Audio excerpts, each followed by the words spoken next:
ठीक है, चलो कोई नहीं, उधर का तो नहीं भी रिकॉर्ड हुआ तो भी कोई नहीं, पहले वाली में है ही।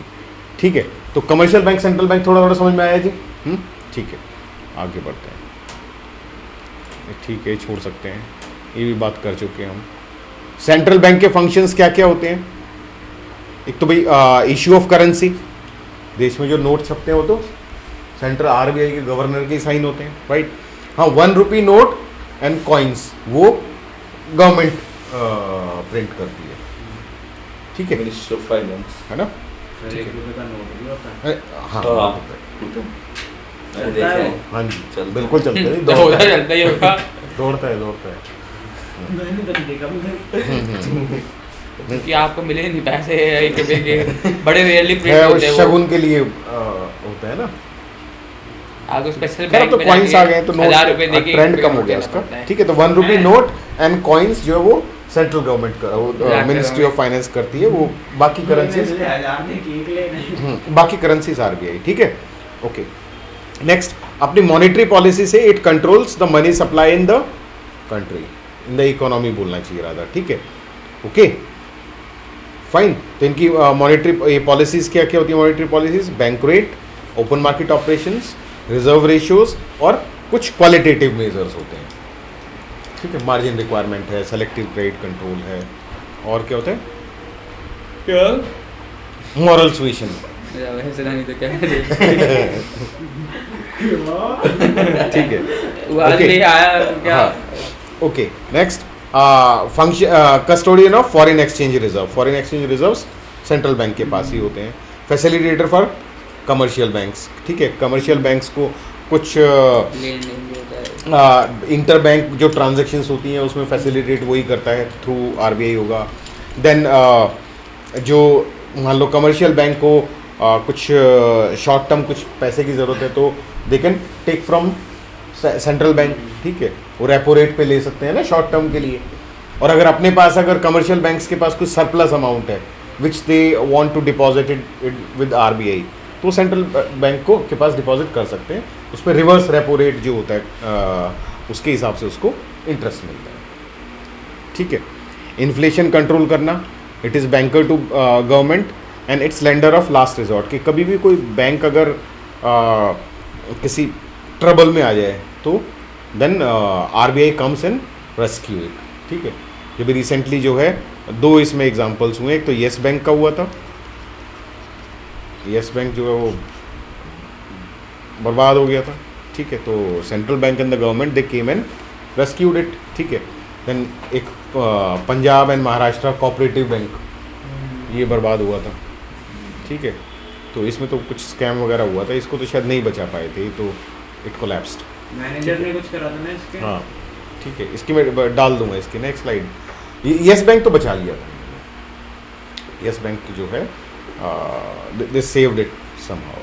हालांकि इसका शेयर प्राइस तो कहाँ 450 का शेयर होता था येस बैंक का किसी ज़माने में, आज हाँ, और आज की डेट में कितना होगा? मेरे 12-13 रुपये का होगा, बस 5 रुपये का हो गया था एक बार। ये तो मेरी जिंदगी से ज़्यादा हाँ, डाउनफॉल हुआ है इनका। 450-500 रुपये का शेयर 5 रुपये का हो गया था भाई, इतनी बुरी तरीके से क्रैश हुआ था। तो भैया आपको बाय करनी चाहिए तो उस टाइम येस बैंक के शेयर। नहीं, बाय करे कौन? डूब आ दे तू मुझे। 5 रुपये का 1 रुपया भी हो सकता है, 0 भी हो सकता है भाई, कौन खरीदेगा? है डीएचएफएल था तो सही, डीएचएफएल सोचो किसी ज़माने में 650 रुपये का मैंने भी खरीदा था, ये एनबीएफसी थी, ये नॉन बैंकिंग फाइनेंशियल कंपनी, ठीक है, 650 का खरीदा, आज मेरे ख्याल से 2-4 रुपये का ही होगा। क्यों डूब गया सर? बिजनेस फेलियर, ऐसी ऐसी जगह लोन दे रखे होंगे जहाँ से पैसा मिलना नहीं था, डूब गया। बट सर जिन जो इनके मतलब हेड होते हैं येस बैंक वगैरह के, वो गवर्नमेंट ले लेती है इन्हें अंदर अपने? नहीं, अपने अंडर में क्यों लेगी गवर्नमेंट? तो फिर उन्हीं के अंडर रहता है जो वो सीईओज वगैरह थे? हाँ, नहीं, जो कल्प्रेट होता है उनको तो पकड़ा तो जाता है।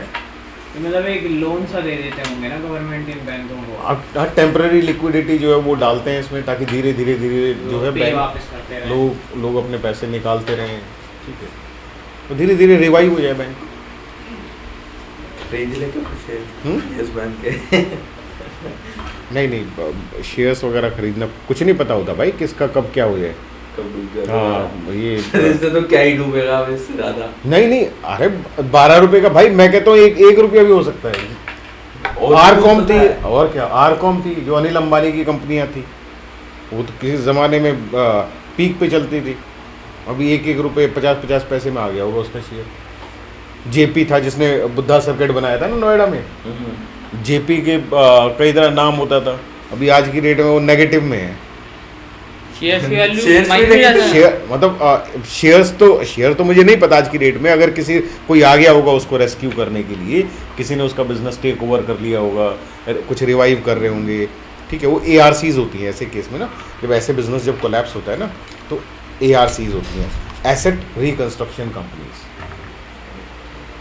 ओके, तो ऐसे जब भी कोई कंपनी या कोई बिजनेस बिल्कुल बर्बादी के उस पर आ जाए ना, जब लगे कि भाई अब इसका ये तो इंसॉल्वेंट ही होना है और कोई इलाज इसका है नहीं, ठीक है, तो ऐसे केस में कुछ एसेट रिकंस्ट्रक्शन कंपनीज होती हैं, उनका काम ही ये होता है कि डूबा हुआ जो है ना उसको वो खरीद लेंगे, ठीक है, जिसके पैसे देने हैं वो उनके साथ डील करके निगोशिएट करके, ठीक है, जैसे आपको मान लो जेपी से मान लो 1 लाख रुपए लेने दे, ठीक है, मैं उसका बिजनेस खरीद दूँ, मैंने कहा देख भाई तो केस करेगा, ये करेगा, वो करेगा, पैसे फिर भी नहीं मिलने और फिर भी नहीं मिलने, बंदा तो है ख़त्म, धंधा तो है ख़त्म, ठीक है, और तेरे जैसे 100 हैं, किस किस के देगा ये, ठीक है, तो तेरे बात समझ में आ जाएगी कि भाई ऐसा है, वो भागते भूत की लंगोटी भली है ना, तो पूरे 100 डूब रहे हैं तो 5-10 लेके तो कहेगा यार 5-10 तो मिले, नहीं तो ये भी नहीं मिलते, इसके ऑफिस से चक्कर काट काट के परेशानी होता।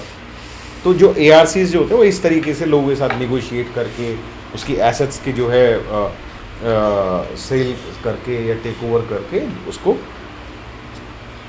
थोड़ा बहुत ठीक कर देते हैं।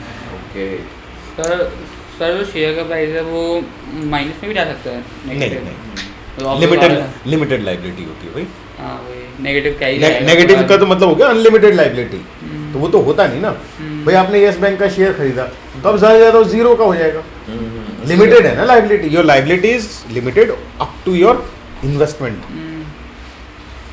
ठीक है, राइट। ये M1 M2 M3, M1 जो होता है currency with the public and demand deposits. Demand deposits मतलब जैसे मान लो ये कल भी हमने यही Current सेम account नंबर से लिया था, यस, कि मान लो RBI ने नोट्स प्रिंट करे, ठीक है, तो 10,000 के उसमें से 3,000 तो बैंकिंग सिस्टम में है, 7,000 लोगों के पास है, घरों में पैसे तो होते हैं ना लोगों के, पॉकेट में होते हैं, पर्स में होते हैं, घरों में होते हैं, तो RBI को पता होता है वो तो डाटा, ठीक है, तो 7,000 crore is with the public, ठीक है, प्लस लोगों के सेविंग्स अकाउंट है, करंट अकाउंट है, जो बैंक में पैसे जमा है वो भी तो लोग यूज़ करते हैं ना, या आपके सेविंग्स अकाउंट में है पैसे तो आप तो यूज़ करोगे ना उसको भाई, राइट, आपके बिजनेस है, करंट अकाउंट में पैसे हैं तो बिजनेस वाले तो यूज़ करेंगे, अपने स्टाफ की सैलरी पे करेंगे, इलेक्ट्रिसिटी बिल पे करेंगे, राइट, ओके, प्रोप्राइटरशिप है तो वो ड्राइंग्स भी करेगा, तो this money is there in the economy, इस पैसे से इकोनॉमिक ट्रांजेक्शन्स हो रही है, राइट। तो मान लो डिमांड डिपॉजिट्स हैं 20,000, तो इट मीन्स हमारी कंट्री में M1 मनी सप्लाई कितना है 27,000, 7,000 करोड़ तो लोगों के पास कैश पड़ा हुआ है और 20,000 करोड़ लोगों के सेविंग्स अकाउंट और करंट अकाउंट में। ये डिमांड डिपॉजिट इसलिए बोलते हैं इनको क्योंकि सेविंग्स अकाउंट और करंट अकाउंट से कभी भी आप पैसे निकाल सकते हो, इट्स हाईली लिक्विड, राइट, ठीक है, ओके। देन M2 कोई खास इंपॉर्टेंट नहीं है, ये होता है M1 प्लस जो पोस्ट ऑफिस सेविंग्स होती हैं, savings accounts in post office, वो भी ऐड कर दो। ये तो सेविंग्स अकाउंट करंट अकाउंट किसके हैं, कमर्शियल बैंक्स के, राइट, ये कमर्शियल बैंक्स के सेविंग्स अकाउंट करंट अकाउंट है। अगर इसमें आप पोस्ट ऑफिस वाले भी ऐड कर दो तो वो M2 हो जाएगा, post office savings account, right. हाँ जी नित्या, ओके, ठीक है। M3, yes this is important, M3 होता है M1 plus time deposits. Time deposits क्या होते हैं हमारे, fix deposits and recurring deposit, FD and RD, ठीक है। देखिए FD और RD को कैश फ्लो में क्यों लेते हैं, क्योंकि मान लो मैंने बैंक में FD कराई 1 लाख रुपए की, तो बैंक अपने पास थोड़ी रखेगा उस FD वाले के पैसे को, बैंक किसी को लोन दे देगा, किसी को कार लोन देगा, किसी को होम लोन देगा, किसी को पर्सनल लोन देगा, ठीक है। तो मैंने जो एफडी कराई है बैंक में 1 लाख की, that money is there in the circulation, वो पैसा इकोनॉमी में सर्कुलेशन में तो है ना, इट इज देयर, राइट। तो इसलिए वो मनी सप्लाई का पार्ट ये दोनों भी होते हैं, राइट। ठीक है भाई, ओके। M3 M4 में पोस्ट ऑफिस की टोटल सेविंग्स होती है, ठीक है। चलो, और मनी सप्लाई स्टॉक कंसेप्ट होता है, ठीक है, ओके। नेक्स्ट, ये सेम चीज़ जो मैंने बताई थी, इसका डायग्रामेटिक रिप्रेजेंटेशन है, टेबुलर रिप्रेजेंटेशन, ठीक है, ओके। देन एक M0 भी होता है, कि सिलेबस में नहीं है तो we won't spend time on this, ठीक है, ओके, ये ज़रूरत नहीं है। MCQs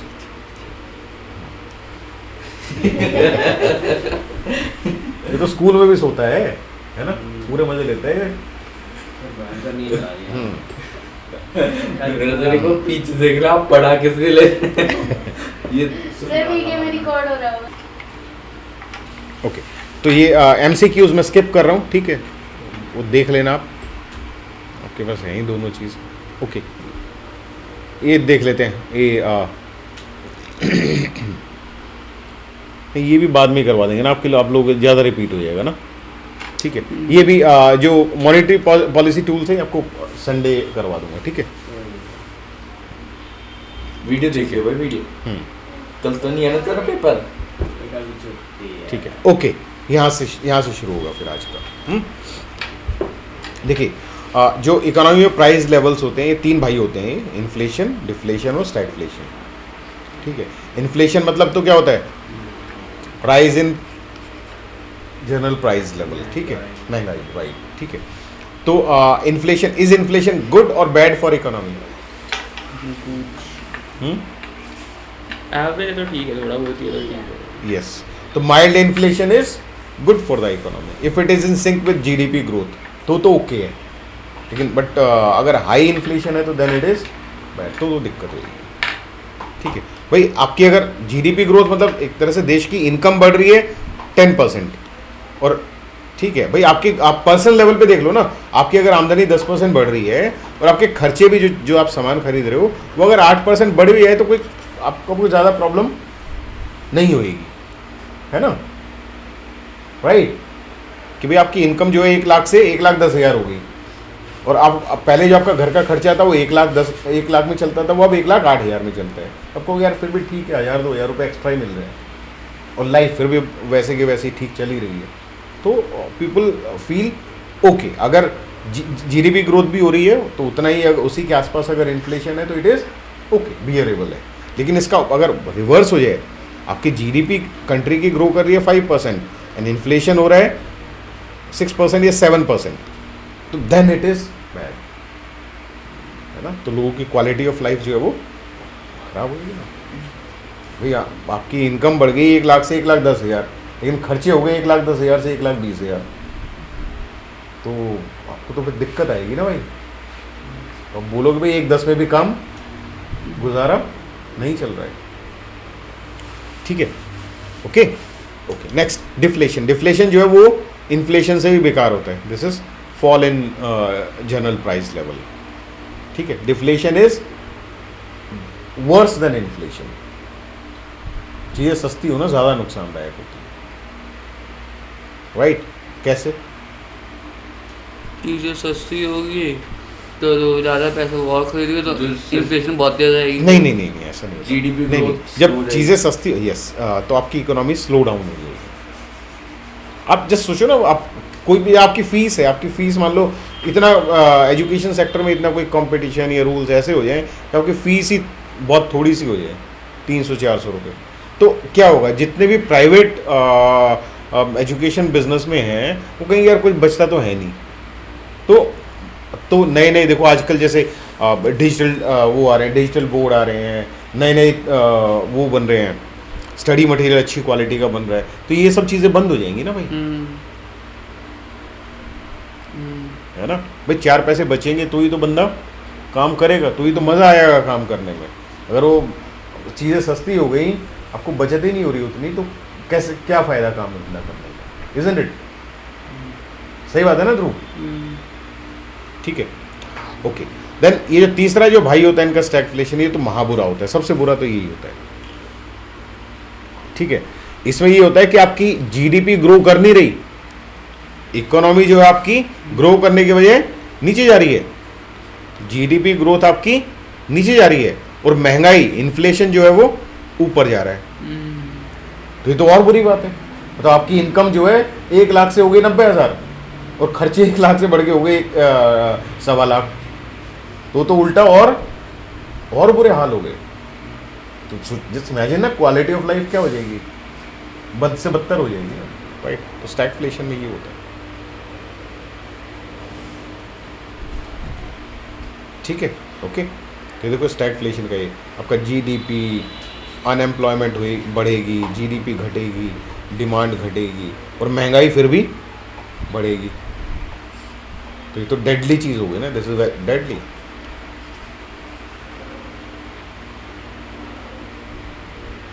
ठीक है, इसको बोलते हैं too much money chasing too few goods, ऐसी सिचुएशन हो जाती है कि प्रोडक्शन कम हो रही है, सामान थोड़ा है और पैसा बहुत चाहिए क्योंकि महंगा है। ठीक है, हाँ भाई, okay. Next, how RBI controls inflation. ये खैर इसके लिए मॉनेटरी पॉलिसी वाला पता होना चाहिए, तो इन दोनों के समझ में आएगा, आप लोग उतना नहीं। तो इन्फ्लेशन कंट्रोल करने के लिए कैसी पॉलिसी होनी चाहिए, डियर मनी पॉलिसी। याद है बात करी थी इसके बारे में, dear money policy and cheap money policy. ठीक है भाई, आपकी इकोनॉमी में इन्फ्लेशन, महंगाई बहुत हो रही है, तो डियर मनी पॉलिसी में तो पैसा मुश्किल कर दो ना लोगों के लिए, कम कर दो, लिक्विडिटी कम कर दो, make money difficult for people, ताकि लोगों के पास पैसा कम होएगा तो वो खर्चा कम करेंगे, खर्चा कम करेंगे तो थोड़ा डिमांड कूल डाउन होएगी, डिमांड कूल डाउन होएगी तो इन्फ्लेशन थोड़ा नीचे आएगा, राइट। ठीक है, तो डियर मनी पॉलिसी इंस्ट्रूमेंट्स क्या क्या होते हैं, बैंक रेट बढ़ा दो, ये कल किया था ना, इन्फ्लेशन अगर हाई है तो इंटरेस्ट रेट्स इंक्रीज कर दो, याद आया। ठीक है, CRR, SLR, legal reserve ratios, ये भी बढ़ा दो। ओपन मार्केट ऑपरेशन में सेल करेंगे, हाँ सेल करेंगे, है ना, ये किया था। मार्जिन रिक्वायरमेंट इंक्रीज कर दो। मॉरल सुएशन में स्ट्रिक्ट लैंडिंग नॉर्म्स, बैंकों को बोलो यार लोग कि जल्दी से लोन मत दो लोगों को, मेक इट डिफिकल्ट। ठीक है, तो ये सारी पॉलिसीज कैसी हो गई, all these are dear money policies, right. ठीक है, इससे लिक्विडिटी, इन सभी मेजर्स से इकोनॉमी में लिक्विडिटी क्या होगी, कम होगी,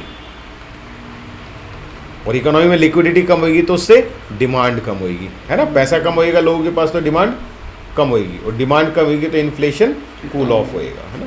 गरीबी तो बढ़ेगी, जब पैसा ही नहीं होगा तो गरीबी भी तो बढ़ जाएगी। नहीं, पैसा है ना, इन्फ्लेशन हो रहा है, इसका मतलब लोग ज्यादा खर्चा कर रहे हैं, तो उनको कंट्रोल करने के लिए सप्लाई कम है, डिमांड ज्यादा है। इन्फ्लेशनरी कंडीशन वही तो होती है, तो इसमें लोगों को गरीब नहीं बना रहे हैं, जो रोके नहीं रुक रहे ना खर्चा करते हुए, उनको रोकना है, राइट। क्लियर है भाई सबको। ये इंपॉर्टेंट है भाई एग्जामिनेशन पॉइंट ऑफ व्यू से, ठीक है। तो आप ये देखो, ये चीज़ मैंने साइड में अंग्रेजी में लिख दी है, ये क्या हुआ, डियर मनी पॉलिसीज में ये जो मेजर्स हैं इनसे क्या होगा, all these measures they will reduce liquidity in the economy which will result in demand reduction and inflation. ठीक है, तो डिमांड और इन्फ्लेशन दोनों कम होंगे, डियर मनी पॉलिसी मेजर्स हैं, ठीक है। रेपो रेट वगैरह से बढ़ा देंगे ना, हाँ वो बैंक रेट में तो वही ना, इंटरेस्ट रेट्स बढ़ा देंगे। हाँ, इसको you can say interest rates लिख देना इसमें, बल्कि एग्जाम में इंटरेस्ट रेट बढ़ा दो, ठीक है। अच्छा, अगर इकोनॉमी में डिमांड बूस्ट अप करनी है, इकोनॉमी में डिमांड कम है तो डिमांड बूस्ट करनी है, तो इट मीन्स लिक्विडिटी बढ़ा दो, है ना, लिक्विडिटी, यस, सारे रिवर्स होंगे, बैंक रेट, रेपो रेट, इनको रिड्यूस कर दो, CRR SLR legal reserve ratios reduce कर दो, OMO में बाय करो, ठीक है, जब तक नॉर्मल नहीं हो जब तक जाती। नॉर्मलाइज नहीं हो जाए, ठीक है। मार्जिन रिक्वायरमेंट कम कर दो, मॉरल सुएशन में उसमें स्ट्रिक्ट लैंडिंग नॉर्म्स थे, यहाँ पे इजियर लैंडिंग नॉर्म्स हुए, ठीक है। तो all these measures they will infuse liquidity in the economy, और लिक्विडिटी बढ़ेगी तो डिमांड बढ़ेगी, तो उससे GDP ग्रोथ होगी, राइट, ठीक है। आजकल यही वाले मेजर्स कर रही है गवर्नमेंट डिमांड पुश करने के लिए, ठीक है। तो all these measures they will increase liquidity in the economy, ठीक है, which will result in rise in demand. Cheap money policy measures and it may result in inflation if appropriate supply doesn't. हाँ, ये भी है भाई, ये वाले जो मेजर्स हैं, अब लोगों को पैसा तो आप दे रहे हो to increase demand in the economy, तो government central bank has taken all these decisions and now people have money. तो अगर करस्पॉन्डिंगली सप्लाई अगर नहीं बढ़ाओगे तो महंगाई बढ़ जाएगी ना भाई, तो फिर हाँ, रेट बढ़ा देंगे। हाँ, तो इकोनॉमी होती है ऐसी है, जो इकोनॉमिक पॉलिसीज इकोनॉमिक डिसीजंस है वो होते ही ऐसे हैं कि आपको बैलेंस मेंटेन करना होता है, ठीक है। मैंने कई बार बताया ना, वो रस्सी पे चलने वाला जो होता है वो इकोनॉमिक्स वैसा ही लगा लो। अभी सर अभी कौन सी इकोनॉमिक पॉलिसीज? ये वाली चल रही, बता दो। ये वाली ना, क्योंकि अभी मतलब डिमांड बहुत कम है लोगों की। हाँ, डिमांड जो है थोड़ा बहुत इकोनॉमी में प्रेशर था, GDP ग्रोथ रेट कम आ गई थी। ये हमने पहले एक उसमें किया भी था AD में, इंडिया में 10% GDP ग्रोथ रेट तो मस्ट है भाई साहब, दिस इज मस्ट। इससे कम में काम चलेगा नहीं, ठीक है। तो we don't have any choice but to boost the economy. तो उसमें लोगों के पास पैसा आना चाहिए, प्रोडक्शन होनी चाहिए, एम्प्लॉयमेंट होनी चाहिए, तभी काम बनेगा, राइट, ठीक है। देखिए, इकोनॉमिक डिसीजंस है ना, हम उसकी टैरिफ वाली बात कर तो रहे थे, ये बैकफायर भी कर जाती हैं ऐसी चीज़ें, याद है कल हम बात कर रहे थे इसी बारे में। तो ऐसे मान लो चीप मनी पॉलिसी मेजर्स लिए, तो है ही, अगर वो ज़्यादा हो गए, उसके कॉरस्पॉन्डिंग सप्लाई नहीं बढ़ी ड्यू टू सम रीज़न, ये can be any business cycle या इकोनॉमिक साइकिल की वजह से सप्लाई अप्रोप्रिएट सप्लाई नहीं बढ़ी, तो इन्फ्लेशन हो जाएगा। सर भाई तक पैसे दिए लोगों ने, तो उसके बाद भी इन्वेस्ट नहीं करे और सेविंग में लग गए, हाँ हो सकता है, उससे और बुरा हाल हो जाएगा। यस, बिल्कुल होगा, बिल्कुल। डिमांड थी, यहाँ पैसा आने वाली डिमांड नहीं है। तो इकोनॉमिक्स की तो भाई 11th में डेफिनेशन ही इकोनॉमिक्स की क्या थी? इट्स सोशल साइंस भाई, इट्स अ सोशल साइंस। यहाँ बिल्कुल पक्का 3+2 = 5 मैथ्स की तरह नहीं है ये। यहाँ पे जो आप हिसाब किताब लगा के चल रहे हो, जो सोच के चल रहे हो, जरूरी नहीं है कि वैसा ही हो। अब ट्रम्प भाई साहब ने सोचा कि टैरिफ लगाऊंगा तो मेरी बल्ले बल्ले हो जाएगी, ठीक है, लेकिन जो दिख रहा है मार्केट में वो तो उस बल्ले बल्ले होती तो उसकी नहीं दिख रही है। उनके जितने भी इंडेक्स हैं सारे के सारे कोलैप्स कर रहे हैं। डॉलर इंडेक्स जो है वो डाउन हो गया है, मेरे ख्याल से 100 पे आ गया होगा अभी चेक करेंगे तो। Even rupee is getting stronger, 87 के आसपास पहुंच गया था, अभी 85 के आसपास हो गया है। रुपी इज गेटिंग स्ट्रॉन्गर। तो है तो दिस इज एग्जांपल कि आपकी जो इकोनॉमिक पॉलिसीज है आप सोच रहे हो कि बढ़िया है, लेकिन एक्चुअल में इट इज बैकफायरिंग, ठीक है। तो इकोनॉमिक्स बड़ा टेढ़ा काम है भाई, बहुत टेढ़ा काम है, बहुत फूक फूक के कदम रखना पड़ता है, ठीक है। बिजनेस एंड इकोनॉमिक्स ना मैथ से टफ है, देखो ये तो गणित के सवाल आसान है, डेरिवेटिव निकाल दो, हिसाब किताब निकाल के बंदे को दे दो, बट डेवलपिंग अ बिजनेस और इकोनॉमिक पॉलिसीज फ्रेम करना वो मुश्किल काम है। एक्सपीरियंस चाहिए इनके अंदर, बहुत एक्सपीरियंस चाहिए, बहुत विजनरी बंदा चाहिए जो आगे तक का सोच सके, इसका ये हो सकता है, क्लैरिटी चाहिए, विजन चाहिए।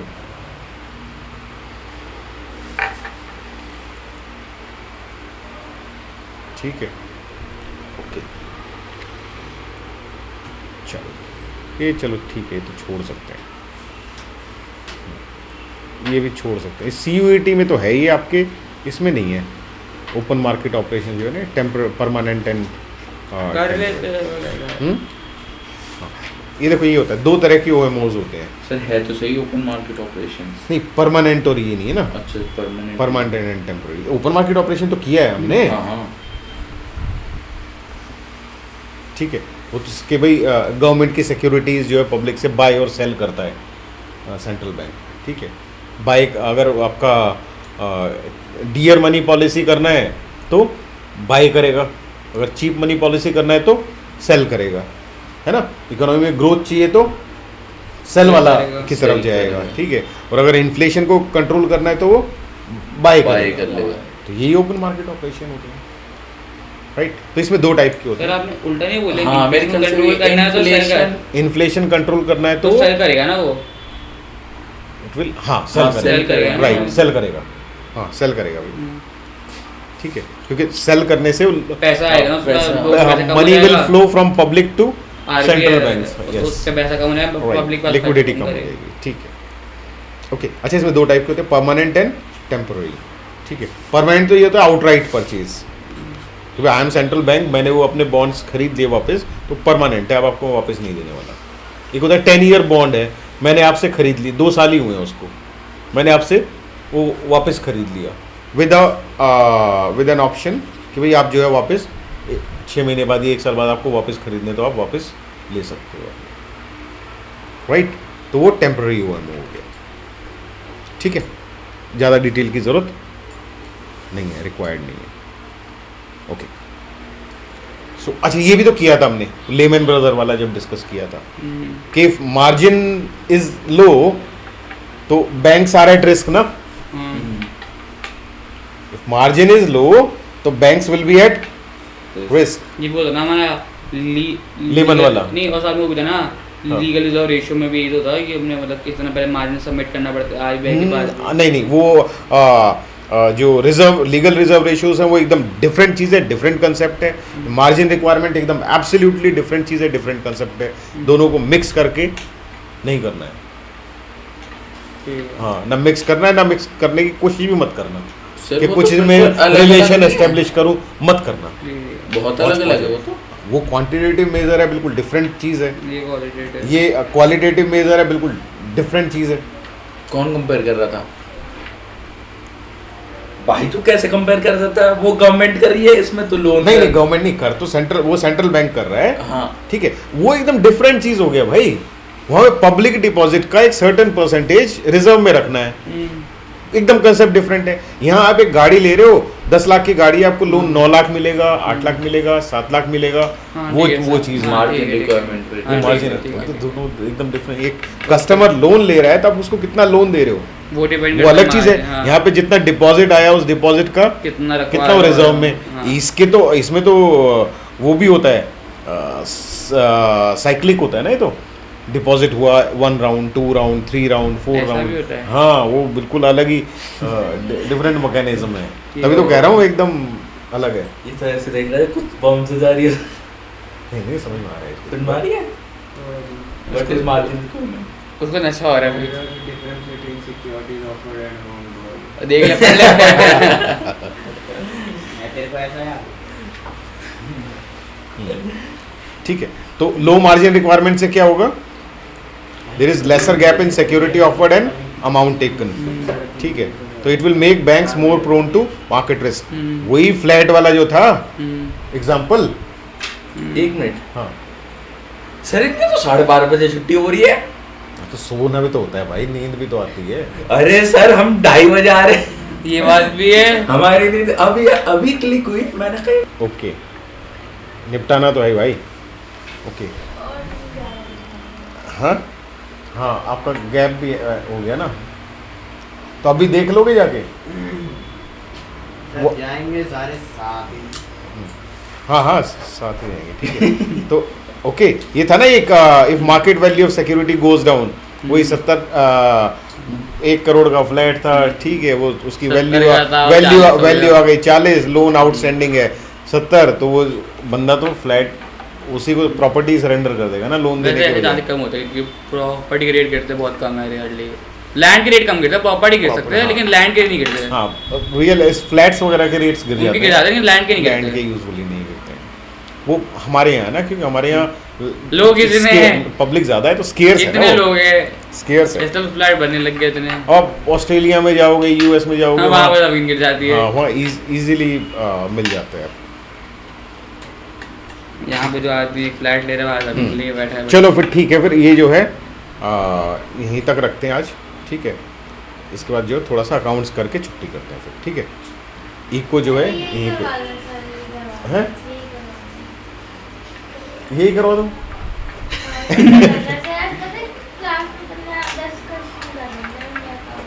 अच्छा चलो ठीक है। तो आरबीआईज रोल एज, चलो ठीक है फिर ये कर लेते हैं भाई। RBI's role as banker to banks.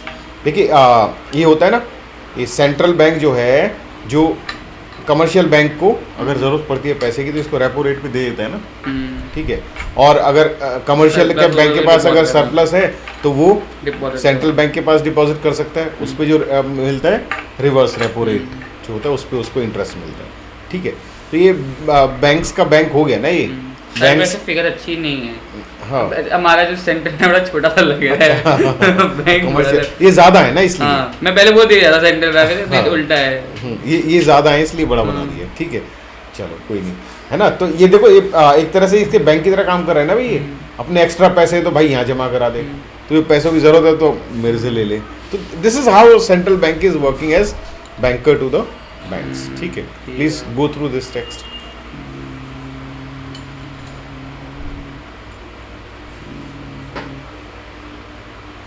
ठीक है।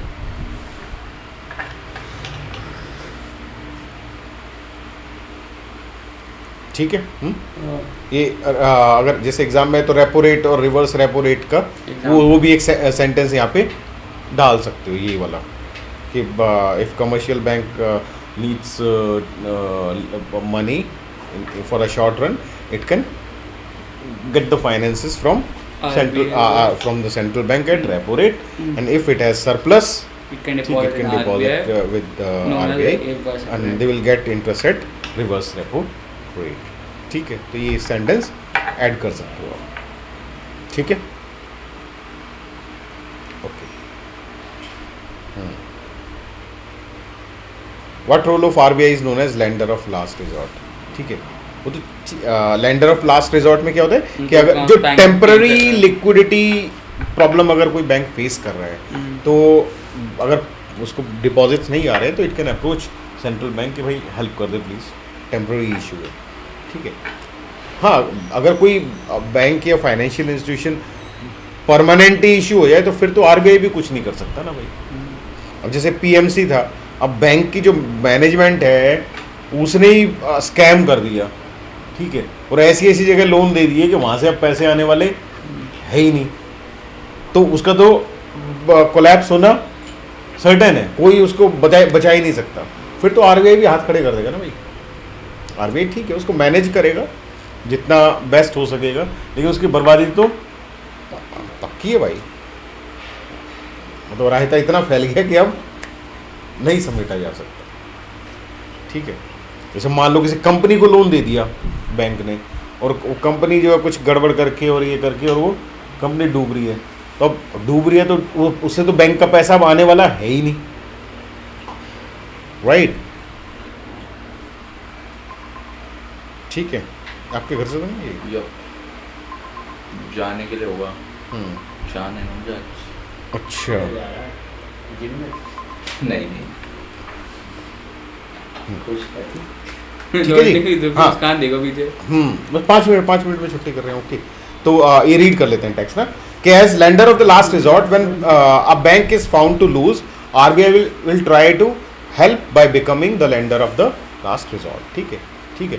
जैसे होता है जिसका कोई नहीं उसका खुदा है यार, वो है ना। तो फाइनेंशियल सिस्टम में ऐसे ही होता है, जब बैंक डूबेगा तो जब कोई नहीं होगा तो आरबीआई होगा ना, ठीक है।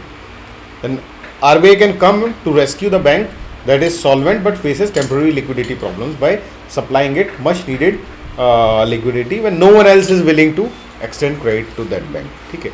This is mainly to protect the interest of customers and shareholders।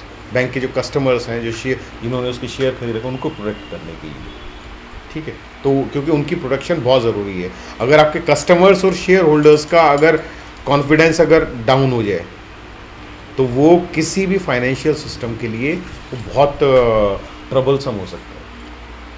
और जस्ट अगर इंडिया के एक बैंक भी अगर इंडिया का कोलैप्स हो जाए, कि लोगों के जो है एक भी कमर्शियल बैंक कोलैप्स हो जाए कि लोगों के पैसे उसमें डूब गए, पूरे फाइनेंशियल सिस्टम के ऊपर क्वेश्चन मार्क लग जाएगा। भाई आज ये डूब सकता है तो कल को ये भी डूब सकता है। तो इसका मतलब इंडिया का financial system is not strong. Means India की जो रेगुलेटर है, सेंट्रल बैंक है, they are not working well, right. भाई आरबीआई की भी तो रिस्पॉन्सिबिलिटी होती है ना, क्योंकि बैंक अगर ऐसी जगह लोन दे रहा है तो उनके लोन्स की स्क्रूटनी करता है आरबीआई भी, ठीक है। और ये आई थिंक क्वार्टरली या हाफ ईयरली एक रिपोर्ट आती है, डाइवर्जेंस रिपोर्ट।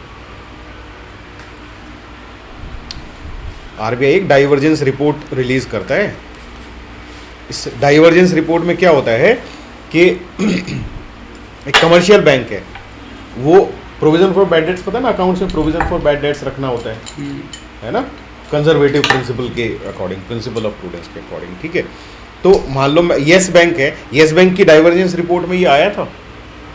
जब बैंक डूबा था ना, उससे पहले आरबीआई ने बता दिया था कि भाई मैं येस बैंक को मैं बोल रहा हूँ कि मेरे सिर्फ 1000 करोड़ तक का बैड डेट्स होएगा, उससे ज़्यादा नहीं होएगा, ठीक है। तो मैंने प्रोविजन फॉर बैड डेट्स किया 1000 करोड़। लेकिन आरबीआई क्या करता है, स्क्रूटनी करता है हर एक बैंक की ऑन रेगुलर बेसिस। तो आरबीआई देखेगा इसने किस किस को पैसा दे रखा है, ठीक है। तो आरबीआई के हिसाब से पैसा डूबना है 3000 करोड़। तो वो divergence report, it means there is a divergence ना, what commercial bank is saying and what central bank has found, there is a discrepancy in it, mismatch है, डिस्क्रिपेंसी है। तो वो डाइवर्जेंस रिपोर्ट में आ जाएगा। तो येस बैंक के case में वो आ गया था, उसी के बाद उसका शेयर कोलैप्स होना शुरू हो गया था। मतलब पब्लिक में इसका मतलब बात फैल गई ना, इसका मतलब भाई गड़बड़ है, इसका मतलब बैंक झूठ तो बोल रहा है ना। बैंक बोल रहा है मेरे 1000 करोड़ डूबेंगे, लेकिन आरबीआई बोल रहा है भाई एक नहीं 3 तो हमें ही लग रहे हैं कि डूबेंगे। और when you go into details तो पता चलेगा कि भाई ये तो बहुत सारे पैसे जो इन्होंने ऐसी जगह लोन दे रखे हैं, वो पैसे मिलने वाले है ही नहीं। तो सबको लगेगा कि बैंक कोलैप्स होएगा, बैंक रन की सिचुएशन हो गई। तो फिर ठीक है, मोराटोरियम लगाया है उसके ऊपर।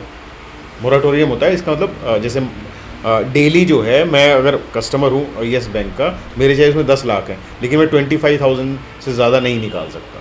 कोई अमाउंट फिक्स हो जाता है 25, 30, 20, कि इससे ज़्यादा विड्रॉ नहीं कर सकता, ठीक है। इट मीन्स आरबीआई सेइंग कि भाई थम जा, मेरे 10 लाख है, थम जा, तेरे पैसे नहीं जाएंगे कहीं, लेकिन अभी ज़्यादा मत निकाल। तो दैट इज़ मोराटोरियम। वो उसके ऊपर मोराटोरियम लगाया, फिर उसके बाद स्टेट बैंक ऑफ इंडिया और बाकी जो गवर्नमेंट की एजेंसीज हैं दे केम, ठीक है। इसका येस बैंक का जो ओनर था वो महाराष्ट्र से, उसको पकड़ा भी था, राणा था उसका नाम, क्या कुछ राणा करके क्या था वो। अच्छा फैमिली के साथ आराम से मज़े कर रहा था, तो महाराष्ट्र में पुलिस ने वहीं से पकड़ा उसको, ठीक है, ओके। तो येस बैंक को तो बचा लिया, मैंने बताया ना। कमर्शियल बैंक को आरबीआई इजीली नहीं डूबने देगा, वो देश के फाइनेंशियल सिस्टम पे तो क्वेश्चन मार्क है ही, आरबीआई के ऊपर भी क्वेश्चन मार्क है। तो उसने पहले क्यों नहीं आइडेंटिफाई करा? यस, वो उसका काम बनता है। बट सर अगर ये येस बैंक भी अगर पेमेंट वगैरह, ये मार्जिन रिक्वायरमेंट, ये तो ऑर्डर्स वगैरह तो आरबीआई ने भी करी होंगे ना, क्या जैसे मार्जिन रिक्वायरमेंट कम कर दो, या बैंक इसमें होता क्या है, इसमें चलो पहले मैं पॉज कर देता हूँ, क्योंकि फिर ये इधर उधर का डिस्कशन हो जाएगा। हाँ, बस 2 मिनट और हैं, ये थोड़ा सा ज़्यादा खिंच गया ये। ओके, तो दिस इज़ ओके, फाइन है, ठीक है। एक स्लाइड और थोड़ा लॉजिकल उस पर हो जाएगी ना, 40 नंबर आ जाएगा, कम से कम 10 तो कवर हो गया। हाँ, which bank is authorise to issue currency? Central bank है, तो आप तो समझदार हो गए। ये मनी मेकर, मनी हिस्ट वाली मशीन है ना, चलो ठीक है then, tata bye bye. Please भाई छुट्टी मत, आप लोग प्लीज़ छुट्टी मत मारो, आप खुद फील कर रहे होगे, छुट्टी मारने से कितनी प्रॉब्लम हो रही है ना। तो हमको क्या फिरोज भी कर तो रहे अपना टेस्ट के साथ साथ। यार मुझे तो लग रहा ओके था जी, तुम लोग बाय। 2:30 3:30 बजे आते